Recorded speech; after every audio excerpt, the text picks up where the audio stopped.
아멘. 이스라엘 백성들이 이제 애굽 땅을 떠나서 홍해를 건너고 광야를 지나서 시내 광야, 시내산이 있는 그 광야에 도착을 합니다. 그때 하나님께서 모세를 산으로 부르십니다. 시내산 정상으로 부르십니다. 모세는 하나님의 부름을 받고 그분이 주신 소원을 따라서 시내산 꼭대기에서 40일 동안 금식을 합니다. 그리고 하나님에게로부터 돌판에 새겨진 십계명을 받습니다. 율법을 받은 거죠.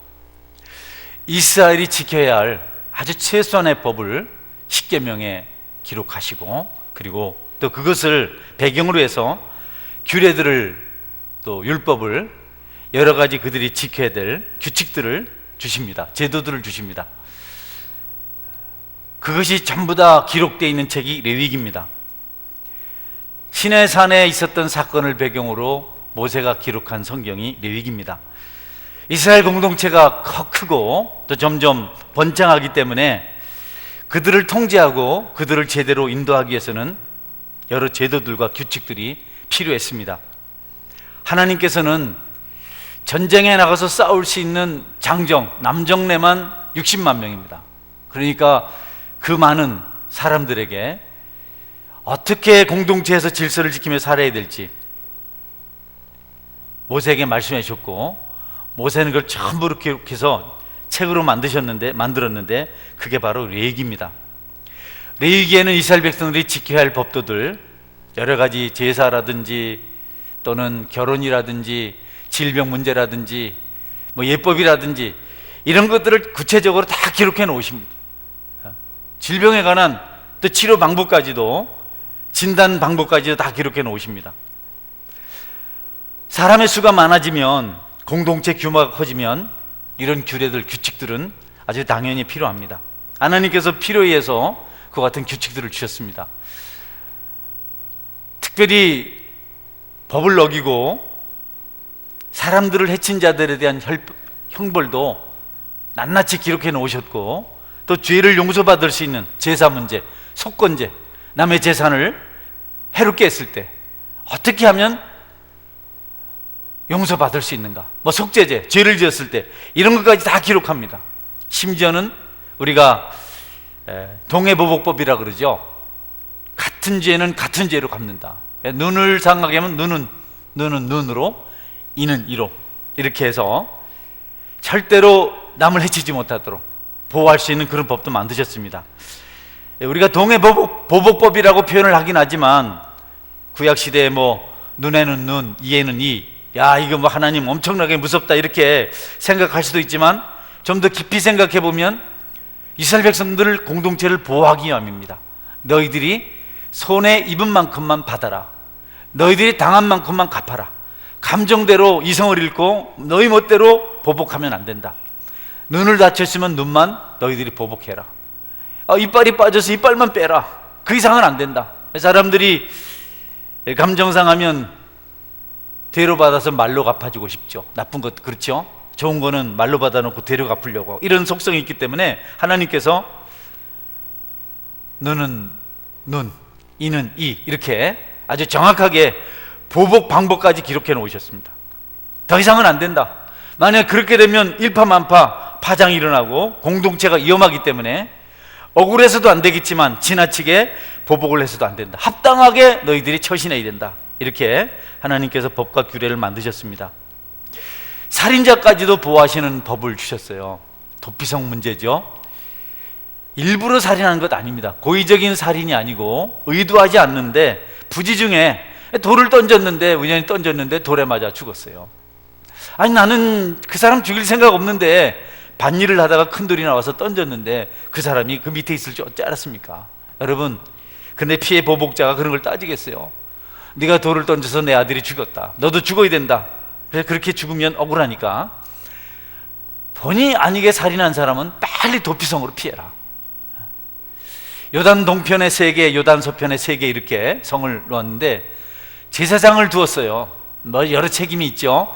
특별히 제사장 레위인이 해야 될 일이 도로를 닦는 겁니다. 도피성으로 향하는 도로의 장애물을 다 제거하고 날마다 이정표를 잘 세워서 피하는 자가 피해 보수자에게 붙잡히지 않고 빨리 도피해서 생명을 건지도록 그렇게 해줬습니다. 만약에 도피성을 잘 몰라서 제대로 피하지 못해서 죽게 되면 하나님 책임이 아니고 본인 책임입니다. 또 제사장, 그에 들어갔던 그때 제사장이 죽기 전에 성 밖에 나와서 죽임을 당하면 그것도 본인 책임이다, 이렇게 정하셨습니다. 그러니까 이스라엘 백성들은 뭐 사람 죽일 일 없지만 도피성을 알고 있어야 됐어요. 혹시 모르니까 그 길을 숙지해둬야 됐어요. 그리고 그의 제사장이 죽을 때까지 머물러 있다가 자기 들어갈 때 그 제사장이 죽으면 자유자가 될 수가 있었습니다. 하나님께서 얼마나 세밀하게 그 공동체를 풍성케 하고 안전하게 하고 은혜롭게 하고 또 백성들을 도우시려고 법을 만드셨는지 우리가 성경을 통해서 볼 수가 있습니다. 하나님 참 놀라운 분이십니다. 그런데 여러분, 이 모든 법의 근본이 되는 것, 기본이 되는 것이 십계명인데 그 중에서 1계명, 2계명이 아주 중요합니다. 여러분 1, 2계명 같이 한번 볼까요? 10계명 같이 읽어보겠습니다. 너는 나 외에는 다른 신들을 내게 두지 말라. 너를 위하여 새긴 의상을 만들지 말고 또 위로 하늘에 있는 것이나 아래로 땅에 있는 것이나 땅 아래 물속에 있는 것의 아무 형상도 만들지 말며 그것들에게 절하지 말며 그것들을 섬기지 말라. 나 내 하나님 여호와는 질투하는 하나님인즉 나를 미워하는 죄의 죄를 갚되 아버지로부터 아들에게로 3, 4대까지 이르게 하거니와 나를 사랑하고 내 계명을 지키는 자에게는 1000대까지 은혜를 베푸느니라. 네, 하나님께서 정말 너희들이 내 백성일진데 나 외에는 다른 신을 섬겨서는 안 된다. 위로 하늘에 있는 것이나 아래로 땅에 있는 것이나 땅 아래 물속에 있는 것에 아무 형상이든지 만들지 말고 또 그것들에게 절하지 말라. 나는 질투하는 하나님이다. 그렇게 하면 내가 아버지의 죄를 자녀 3, 4대까지 이르게 할 것이다, 이렇게 말씀을 하셨어요. 여러분, 유대 민족은 하나님이 영광 받으시려고 택하신 유일한 민족이었습니다. 많은 족속들이 있었지만 그들만 세우시고 그들을 통해서 예배를 받으시고 영광을 받으시려고 한 겁니다. 그런데 그들이 등을 돌리면 하나님 영광 받을 데가 없어요. 예배 받을 데가 없어요. 그러니까 그 백성들에게 철저하게 너 나 외에는 다른 우상을 섬기지 마라, 절대 절하지 마라, 나밖에 없다, 오직 나만 바라봐라, 이렇게 말씀하셨습니다. 만약에 그들이 하나님께서 택하셔서 택한 백성으로 삼았는데 등을 돌리고 우상을 섬기면 하나님 외톨이가 되는 거죠. 여러분, 이사야서는 이것에 대해서 좀 더 분명하게 말씀을 해줍니다. 한번 이사야서 볼까요? 제가 읽어드리겠습니다. 그러나 나의 종 너 이스라엘아, 내가 택한 야곱아, 나의 벗 아브라함의 자손아, 내가 땅끝에서부터 너를 붙들며 땅 모퉁이에서부터 너를 부르고 내게 이르기를 너는 나의 종이라. 내가 너를 택하고 싫어하여 버리지 아니하였다 하였노라. 계속해서 보겠습니다. 야곱아, 너를 창조하신 여호와께서 지금 말씀하시느니라. 이스라엘아, 너를 지으신 이가 말씀하시느니라. 너는 두려워하지 말라. 내가 너를 구속하였고 내가 너를 지명하여 불렀나니 너는 내 것이라. 내가 물 가운데로 지날 때에 내가 너와 함께 할 것이라. 강을 건널 때에 물이 너를 침몰하지 못할 것이며 내가 불 가운데로 지날 때에 타지도 아니할 것이요 불꽃이 너를 사르지도 못하리니. 네, 여러분, 하나님께서 하나님의 백성을 택하시고 그들을 눈동자처럼 지켜주고 축복하시겠다고 하십니다. 그런데 특별히 그러니까 너희들이 나 아닌 다른 대상을 섬기면 절대로 안 된다. 여러분, 하나님이 택하신 유일한 백성은 셈족입니다. 아브라함의 후손이죠. 아브라함에게서 태어난 아브라함의 씨 이삭, 야곱을 거쳐서 대를 이어온 이스라엘 백성만이 하나님의 백성이었습니다. 다른 족속들은 그 만열에 들 수가 없었습니다. 그런데 여러분, 그 백성이 바알을 섬기고 아세라를 섬기고 몰렉을 섬기면 하나님은 진노하십니다. 진노라는 말씀은 진멸해서 없앤다는 뜻을 가지고 있어요. 그 필요 없다는 거죠. 목적에 위배되는 삶을 사니까 나를 경외하고 나를 영화롭게 하기 위해서 내가 택하에 세웠는데 그 목적을 버리고 다른 일을 하면 나는 그들을 없애겠다. 필요 없다는 거죠. 여러분, 용도가 다 한 거 뭐에 쓰겠어요? 절대로 등을 돌리지 말아라. 너희들의 삶이, 너희들의 생각이 나와 함께하면 내가 너희를 축복할 것이고 심지 않은 것을 거두고 짓지 않은 것을 너희들이 얻게 할 것이다 라고 말씀하셨습니다. 예, 하나님의 질서죠. 하나님의 섭리입니다. 철저하게 알아야 될 것이죠. 이와 같은 제도를 그대로 우리에게 적용한 곳이 있는데요, 교회 공동체와 가정 공동체입니다. 여러분, 교회는 세상을 따르면 안 됩니다. 가정도 마찬가지입니다. 그래서 가정 윤리가, 부부간의 어떤 도덕 윤리가 아주 중요하고, 부모 자녀 사이에 아주 중요합니다. 아내와 남편 사이에 정결해야 됩니다. 하나님 질서예요. 결혼 제도를 하나님께서 만드셨거든요. 하나님께서 만드신 그 제도 속에서 이룬 것이 가정인데, 이 가정은 천국의 모형입니다. 천국의 모형인 가정이 죄를 짓고 외도를 하고 탈선을 하면 하나님께서 버리시고 그 가정은 불행한 가정이 되는 겁니다. 부모 자녀도 마찬가지입니다. 부모가 자녀를 깊이 사랑하지 않고 또 자녀가 부모에게 효도하지 않으면 그 가정도 불행해지는 겁니다. 내 부모를 공경하라, 효도하라 말씀하셨죠. 자녀를 노엽게 하지 말라. 천국을 가장 나타낼 수 있는 가장 작은 공동체 그룹이 가정입니다. 여러분, 여러분의 가정, 여러분이 결혼할 때 약속한 것처럼 성결하게 순결을 지키며 세워가시기를 주님의 이름으로 축원합니다. 우리가 동성연애 얘기할 때 에이즈 문제 얘기하는데, 에이즈 문제가 아닙니다. 여러분, 질병 문제가 아닙니다. 하나는 질서 문제입니다. 하나님은 남자는 남자의 역할을, 여자는 여자의 역할을 그렇게 각각 역할을 할 수 있도록 그의 법을 따라서, 가치를 따라서 창조하셨는데, 남녀가 여는 구분이 없는 겁니다. 남자가 남자로도 여자가 여자로 부끄러운지를 당하는 겁니다. 그래서 찾아온 것이 두 번째 죄의 병이고, 그렇지 첫 번째는 우리가 하나님 정하신 질서를 지키는 겁니다. 할렐루야. 아주 중요합니다. 이걸 안 하면 버리시는 겁니다. 이것만 하면 세상은 평화로운데, 그걸 하지 않으면 벌이 생기고 병이 생기고 이상한 것이 생기는 겁니다. 우리가 불행하게 된 것은 아담과 하와가 불순종했기 때문에 그렇습니다. 땅에 무슨 문제가 있는 것이 아닙니다. 도덕적인 문제, 윤리적인 문제가 아니에요. 착한 문제가 아닙니다. 하나님의 창조 질서, 그분의 말씀, 그분의 명령, 그분의 섭리의 문제입니다. 이걸 우리가 가슴판에 각인하지 않으면 어줍지 않은 선 가지고 다툼을 하고 좀 착하다고 뽐을 내고 이렇게 하는데, 여러분, 착하면 뭐하고 선하면 뭐합니까? 질서 위배하는데요. 얌전한 강아지는 부뚜막에 먼저 올라간다 안 합니까? 하나님은 하나님의 질서에 바른 삶을 사는 것에 대해서 하나님에 대한 도전이라고 말씀하셨어요. 그래서 그들을 진멸하시겠다고 말씀하셨습니다. 성도 여러분, 우리 가정이 천국의 모형이 되어서 세상에 빛이 되고 솜이 될 수 있도록 하나님 법을 따라, 규례를 따라 세워질 수 있도록 여러분의 성령 충만한 기도의 사람, 은혜의 사람이 될 수 있기를 주님의 이름으로 축원합니다. 이게 깨지면 세상의 모든 질서는 끝장이 나요. 가정이 깨지면 하나님을 배역하는 마귀는 제일 먼저 가정을 공격합니다. 여러분, 부부 사이에 서로 싫은 것 하면 안 돼요. 하나님이 진노하시는 것처럼 부부 사이는요, 그런 관계예요. 또 교회를 여러분이 혼란하게 만들면 안 됩니다. 하나님은 교회를 신부라 그랬어요. 예수님을 신랑이라고 말씀하셨어요. 그러니까 여러분, 교회가 잘못되면 하나님께서 배반한 이스라엘 백성들을 진멸하듯이 교회도 재앙을 내리세요. 가정도 마찬가지입니다. 하나님의 뜻을 어기면 그 가정이 온전할 수가 없어요. 하나님의 진노를 살 수밖에 없습니다.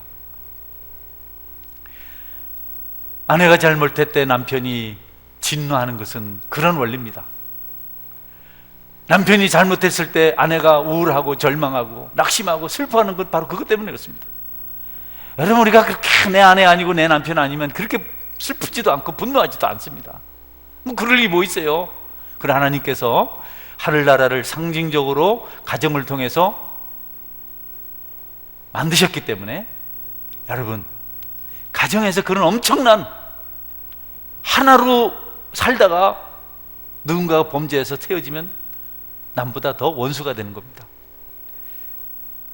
우리가 여기에 기록된 모든 말씀을 모를지라도 이런 영적인 원리를 알아서 가정을 소중히 여기시고 교회를 소중히 여기시고, 여러분, 하나님 말씀을 따라 사는 일을 가장 첫 번째로 여기시기를 주의 이름으로 축원합니다. 여러분 뭐 착하게 살아야 이런 얘기를, 착한 게 뭐 얼마나 착합니까? 진짜 착한 사람들이 더 험하잖아요. 하나님께서 그와 같은 원리를 따라, 질서를 따라서 이스라엘 백성들을 택했는데 이 백성들이 죄를 지었습니다. 모세는 40일 동안 금식하면서 여러분 산에 올라가서 기도하고 하나님 말씀을 받는데 이스라엘 백성들이 우상을 만들어 놓고 그 우상을 보고 우리를 인도한, 애굽에서 인도한 하나님, 이렇게 말을 하는 겁니다. 하나님께서 그것에 대해서 분노하셨어요. 금을 모아가지고 송아지를 만들어 놓고는 거기 절하면서 애굽 사람들이 하는 것을 따라한 겁니다. 오히려 애굽을 변화시키고 애굽을 전도해야 되는데 이스라엘 백성들이 애굽을 따라서 한 겁니다. 모세가 없으니까 그 사이에 지루하다고. 똑같죠. 그때나 지금이나 교회가 세상을 변화시켜야 되는데 여러분 교회가 세상에 동화되고 있잖아요. 하나님 너무 싫어하는 겁니다. 그래서 모세에게 말씀하신 겁니다. 오늘 본문 9절 10절 말씀인데요, 같이 읽겠습니다. 여호와께서 또 모세에게 이르시되 내가 이 백성을 보니 목이 뻣뻣한 백성이로다. 그런즉 내가 하는 대로 두라. 내가 그들에게 진노하여 그들을 진멸하고 너를 큰 나라가 되게 하리라. 예, 하나님께서 나 이제 다 그들을 없애겠다, 모조리 멸망시켜서 죽여 없애겠다, 진멸하겠다, 이렇게 말씀하셨어요. 그리고 너를 통해서 새로운 나라, 새로운 민족을 세워서 번창하게 하겠다. 여러분 모세 기분이 좋을 만하잖아요. 엉망 잘하고 불평 잘하고 자주 덤벼들고 배반하는 자들 싹 없애고 모세를 중심으로 새로운 민족을 세우겠다. 모세 입장에서는 기분 좋잖아요. 여러분 눈에 거슬린 사람 없어지면 좋아요? 아멘, 좋잖아요. 속색이는 사람 없었으면 좋겠다. 모세가 그렇게 싫어하는 사람들, 그렇게 자기를 괴롭히는 사람들 하나님께 다 죽이고 없애겠다 하니까 하나님 그렇게 하지 마십시오. 중보 기도를 합니다. 놀랍죠? 여러분 한국과 하나님 기도를 합니다. 하나님 기뻐하시는 기도입니다. 나는 짐짓 하나님은 쓸어 없애겠다고 말씀하셨지만 모세는 그러시면 안 됩니다. 하나님이요 그렇게 해보셨거든요. 노아 시대는 홍수로, 물로 사람들을 다 전부 다 쓸어 없앴습니다. 짐승도. 그리고 남겨뒀습니다. 노아 가족하고. 그런데 세상이 새로워지지 않았습니다. 좀 있어서 소돔과 고모라 시대는 불로 완전히 그 성을 그냥 완전히 초토화시켰습니다. 사해 팍 폭탄이 터져가지고 깊은 바다가 생길 만큼 완전히 성을 불태워버렸는데 여러분 그 잔재가 롯의 두 딸에게 남아서 암몬 족속과 모압 족속이 태어나는 비윤리적이고 비도덕적이고 이런 일이 생겼거든요. 하나님은 아세요. 쓸어 없앤다고 죄가 없애는 것이 아니다. 하나님 우리가 인위적으로 뭐 없애고 막 이렇게 하는 걸 원치 않으세요. 베드로는 예수님 지키겠다고 칼을 뽑아가지고 휘둘렀거든요. 예수님께서 그러지 말아라. 어떻게 칼로 넌 망한다, 칼 때문에 안 된다. 하나님은 어떻게 이루어지겠냐. 더 많은 부자 청년은 그 돈 가지고 한번 해보려고 했는데 예수님은 다 재산 팔아서 가난한 자들에게 주고 나를 쫓아, 이렇게 말씀하셨어요. 예, 여러분 하나님 나라에는 하나님이 하시는 거지 인간의 방법이 아니라는 거죠. 모세 그걸 잘 알아요. 그래서 기도한 겁니다. 용서해 주세요. 모세는 80의 나이에 호렙산에 불붙은 떨기나무에서부터 하나님에게 사명을 받습니다. 그때 안 된다고 뭐 말은 안 했지만 살인자죠. 사람을 죽인 자가 그곳에 가면 내 말을 믿겠습니까? 안 됩니다. 뭐 이런 말을 하죠. 입이 뻣뻣합니다. 뭐 다른 사람 보내십시오. 모세는 알아요. 나 같은 죄인이, 살인한 자가 어떻게 하나님의 일을 할 수 있겠는가. 그런데 여러분 하나님이 모세를 살리셔서 그를 이스라엘 지도자로 만들으셨습니다. 그래서 모세가 그 기도를 한 거고 하나님 그 기도를 듣고 싶었습니다. 여러분들도 은혜를 아시니까 받은 은혜를 기억하고 보복보다는 중보기도하는 은혜가 있기를 주의 이름으로 축원합니다. 이게 아주 중요해요. 뭐 우리가 남을 정죄하고 남에게 보복할 만큼 자격 있는 사람들이 아닙니다. 마땅한 보응을 받아야 될 사람인데 하나님 은혜로 우리가 성도가 되어서 천국 백성이 되었습니다. 그러므로 여러분 우선 먼저 중보기도 하시고 원수 갚는 일은 하나님께 맡길 수 있어야겠다. 우리가 그렇게 성숙해질 수만 있다면 모세처럼 온유한 자라는 인정을 받게 될 것입니다. 하나님은 은혜 받은 자의 간구를 들으시고 자기의 이전을 기억하고 죄를 회개하고 나 같은 자도 사명을 받아서 이스라엘 지도자가 되었는데 이 연약한 이스라엘 백성들, 노예로 살던 이 이스라엘 백성들 뭘 할 수 있겠습니까? 용서해 주십시오. 여러분, 하나님 그걸 들으시고 그들을 용서해 주십니다. 하나님은 악인이 멸망하는 것보다도 죄를 돌이키고 용서받아서 의인이 되는 것을 기뻐하십니다. 우리가 저주하고 미워하고 그렇게 하는 것들은 결국 부메랑이 되어서 우리에게 돌아옵니다. 그러나 축복하고 중보하고 복을 비는 것도 동일하게 우리에게 축복으로 되돌아오는 것을 여러분이 기억하시고, 악인을 망해서 없어지라 하지 마시고 불쌍히 여기고 기도하는 모세의 중심을 가지시기를 주의 이름으로 축원합니다. 에스겔 33장 11절 말씀입니다. 우리 같이 읽습니다. 너는 그들에게 말하라. 주 여호와의 말씀이니라. 나의 삶을 두고 맹세하노니 나는 악인이 죽는 것을 기뻐하지 아니하고 악인이 그의 길에서 돌이켜 떠나시는 것을 기뻐하노라. 이스라엘 족속아, 돌이키고 돌이키라. 너희 악한 길에서 떠나라. 어찌 죽고자 하느냐 하셨다 하라. 네, 여러분, 그래서 전도자들이 매를 맞아가면서 소금 뿌림을 받아가면서 물벼락을 맞아가면서 복음을 전하는 겁니다. 왜냐하면 하나님 주신 소원이 있기 때문에, 악인이 돌이켜서 용서받는 것을 하나님이 원하시는 것이기 때문에 그 소원을 가지고 부지런히 복음을 전하는 겁니다. 우리 교회의 성도들 사이에 반복하는 있어서는 안 되겠고 세상을 향해서 정죄만은 있어서는 안 되겠다. 여러분 기도하고 전도하시고 그들을 위해서 중보하는 은혜가 있기를 주의 이름으로 축원합니다. 할렐루야. 이게 건강한 성도의 모습이죠. 요나는 보세요. 니느웨가 싫어서, 아수르 사람들이 싫어서 자기 동족들을 괴롭히고 그냥 사마리아에 그냥 아수르 남자들을 보내고 사마리아 여인들을 아시아로 보내고 아시리아로 아수르로 보내고 해서 혼혈족을 만들어놨어요. 그래서 너무너무 이스라엘 사람들은, 유대인들은 아수리인을 싫어합니다. 근데 하나님께서 요나에게 너 아수르 도시, 큰 도시 니느웨에 가서 회개를 선포하라.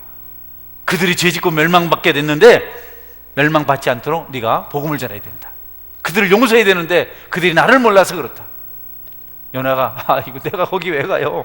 그 사람들 벌받아 죽어야 될 사람 맞습니다. 얼마나 나쁜 짓을 많이 했습니까? 우리 동족도 얼마나 많이 죽이고 포로 잡아가고 우리 수도를, 사마리아를 완전히 헌혈적으로 그냥 들끓게 만들었습니다. 하나님 낯을 피해서 요나는 하나님이 이스라엘 땅에 있는 줄 알았어요. 다시스로 갔는데 가다가 풍랑 만나서 바다에 던져지고 물고기 뱃속에 들어갔습니다. 요나가 회개합니다. 내가 잘못했습니다. 아수르 사람들 미워한 거 잘못하고 하나님 피해서 도망친 거 잘못하고, 그랬더니 물고기가 요나를 다시 니느웨 땅에 토해냈어요. 그래서 요나가 가서 사흘을 다니면서 회개하라, 이 나쁜 놈들아, 이스라엘 괴롭힌 거 회개하라, 심판받을 거다. 아내자들을 죽이고 우리 민족을 완전히 혼합시켜버리고 너희들은 망할 것이다. 그냥 분노해서 그냥 심판을 선포했습니다. 그리고요, 요나가 니느웨 땅이 잘 보이는 곳에 초막을 하나 짓고 천막을 하나 치고, 어떻게 니느웨가 망하는가, 망하는 꼴 보려고, 어떻게 폭탄이 떨어지는가, 어떻게 전염병이 도는가, 이거 보려고 초막 하나 짓고 이렇게 보고 있습니다. 근데 어떻게 박넝쿨이 하나 탁 자라가지고 박넝쿨이 그 뜨거운 태양을 가려준 겁니다. 근데 하루 종일 기다려도 심판이 없어요. 그 아래서 왕부터 시작해서 짐승까지 금식하면서 얘기하는 그 모습이 있고, 아니 도대체 언제 하나님께 심판하실 건가? 밤이 돼도 안 하세요. 하룻밤 자고 일어났습니다. 다음날도 일어나자마자 밥도 안 먹고 먼저 봤는데 그대로 있어요. 그런데 갑자기 벌레들이 나와가지고 박넝쿨을 다 먹어버렸습니다. 구경도 좋지만 너무 뜨거우니까 요나가 짜증을 냅니다. 아니 장래 행렬을 좀 보려고, 폭탄 떨어지는 거 보려고 했는데, 아니 태양이 너무 뜨거운데 벌레들이 이 박넝쿨을 탁 갉아먹어서 요나가 투정을 부린데 하나님께서 말씀하십니다. 너 박넝쿨 때문에 그러냐? 여러분, 이 내용 우리가 좀 길지만 선생님들이니까 2부 때는 안 읽습니다. 자, 우리 교독하겠습니다. 제가 먼저 읽겠습니다. 요나가 성읍에서 나가서 그 성읍을 동쪽에 앉아 거기서 자기를 위하여 초막을 짓고 그 성읍에 무슨 일이 일어나는 것을 보려고 그 그늘 아래에 앉았더라.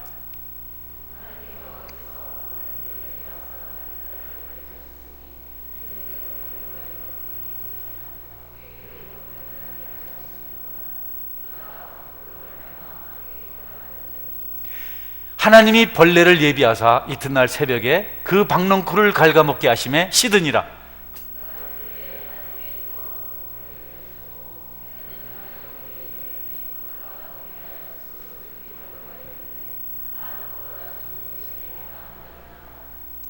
하나님이 요나에게 이르시되 내가 이 박넝쿨로 말미암아 성내는 것이 어찌 옳으냐 하시니 그가 대답하되 내가 성내어 죽기까지 할지라도 옳으니이다 하니라.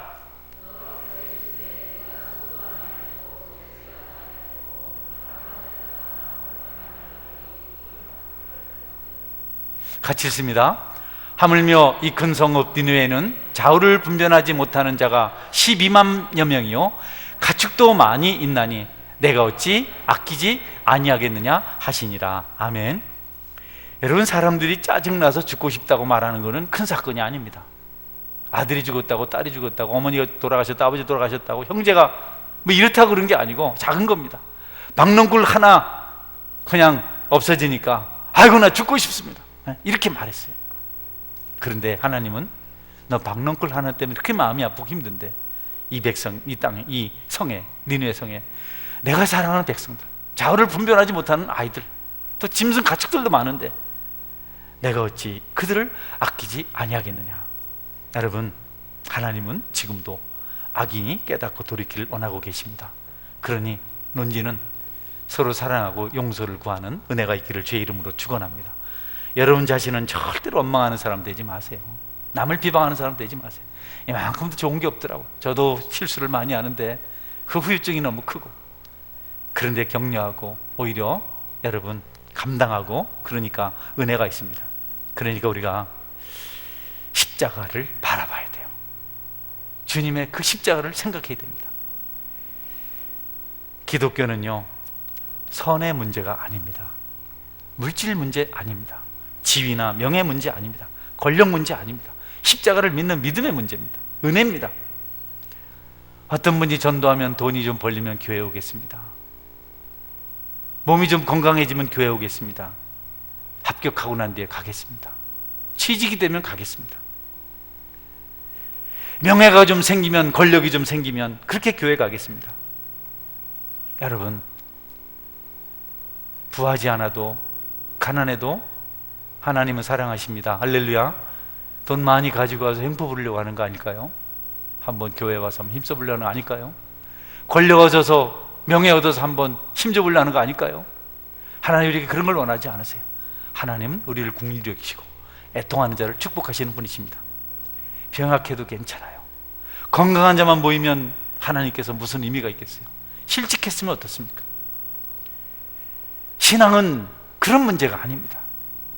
소유가 많느냐, 지식이 있느냐 없느냐, 권력이 있느냐 없느냐, 명예가 있느냐 없느냐, 쓸만한 재주가 있느냐 없느냐, 이런 문제가 아닙니다. 그건 세상이 추구하는 겁니다. 우리는 신앙생활하면서 신앙은 외적인 것에 매력을 두고 그걸 자꾸 나타내려고 해요. 얼마나 잘났는가, 얼마나 똑똑한가, 가문은 어떤가. 하나님은 그것을 보지 않으세요. 기독교는 그런 신앙이 아닙니다. 공로를 내놓는 신앙이 아닙니다. 애통해하는 마음, 주님 의지하는 마음, 내겐 주님밖에 없습니다. 그걸 보십니다.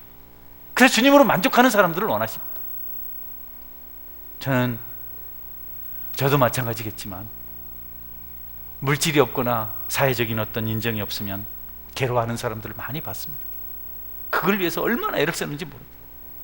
그런데 영적인 문제, 신앙 문제, 예배 문제, 이런 걸 가지고 그렇게 애통해하고 힘들어하는 분들은 많이 못 봤어요. 교회가 어려우면 좋았다고 박수를 치는 사람을 본 적은 있습니다. 자녀 문제 때문에 너무 고민들 많이 하시고 힘들어 하시고, 경제적인 문제 때문에 중리사안이 하시고 울고 불고. 그런데 여러분, 영적인 문제, 주님과의 관계, 그분을 내가 얼마나 사랑하는가. 내 속은 하나님은 없고 건건해져서 피폐해서 쓰레기만 가득한데도 그것 때문에 울지 않아요. 그것 때문에 괴로워하지 않습니다. 여러분이 진정한 그리스도인이 될 수 있기를 주의 이름으로 축원합니다. 세상 조건이 아니라 영적인 피폐 때문에, 영적인 빈곤 때문에 아파할 수 있어야 돼요. 그것 때문에 기도할 수 있어요. 자신을 위해서뿐 아니라 타인을 포함해서 중보기도 하시고, 그리고 모세처럼 환영하고 하나님과 더불어 동행하는 믿음의 사람이 될 수 있기를 주의 이름으로 축원합니다. 아멘. 같이 기도하겠습니다. 하나님, 영혼을 위해서 기도하겠습니다.